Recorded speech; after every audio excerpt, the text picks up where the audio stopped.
Parlamenti i Shqipërisë organizoi sot konferencën e titulluar 30 vite partneritet dhe progres, Shqipëria, Këshilli i Evropës dhe Komuniteti i Venecias, ku diskutuan mbi rolin e institucioneve europiane në reformën e drejtësisë dhe proceset zgjedhore në vend. Kryeministri Edi Rama e vlerësoi Komisionin e Venecias si një autoritet i cili ndihmoi Shqipërinë të ketë bustullën në drejtimin e duhur dhe një partner të pazëvendësueshëm që do të vijojë të jetë pikë referimi.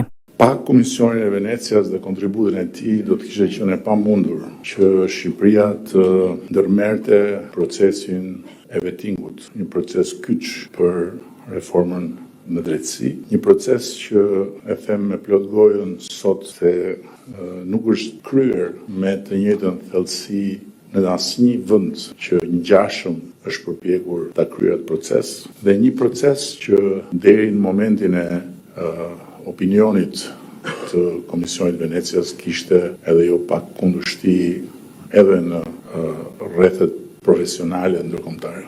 Nga ana e tij, kryetari i Kuvendit Niko Pelishi e konsideroi Këshillin e Evropës një partner kyç dhe Komisionin e Venecias si një referencë profesionale dhe të pamshme. Ai nënvizoi se Kuvendi është i gatshëm të kërkojë sërish asistencën e këtij komisioni për propozimet që do dalin nga reforma e zgjedhore, duke respektuar standardet e ekspertizës ndërkombëtare dhe pavarësinë e vlerësimeve. Kuvendi i Shqipërisë ka ngritur tashmë një komision të posaçëm për reformën zgjedhore. Ky është një proces që kërkon seriozitet dhe gjithëpërfshirje. Në këtë kuadër, në përputhje me traditën e mirë të bashkëpunimit, ne do të mbajmë parasysh dhe konsultojmë dhe opinionet e Komisionit Venecias për propozimet që do të dalin nga ky komision. Ne besojmë se vetëm nëpërmjet një procesi të hapur, të mbështetur në standarde dhe ekspertizë të pavarur, mund të arrihet një reformë që forcon besimin publik në zgjedhje dhe demokraci. Pelishi shtoi se proceset e hapura të mbështetura në ekspertizë dhe standarde ndërkombëtare janë mënyra e vetme për të ndërtuar një reformë që forcon besimin publik dhe demokracinë. Ai theksoi rëndësinë e dialogut dhe konsultimeve të vazhdueshme që sipas tij sigurojnë legjitimitetin e çdo ndryshimi ligjor dhe politik në vend. Në përfundim të konferencës, u riafirmua gatishmëria e Parlamentit shqiptar për të vijuar bashkëpunimin me institucione europiane dhe për të ndjekur rrugën e reformave të qëndrueshme dhe të thella në drejtësi dhe sistem zgjedhor.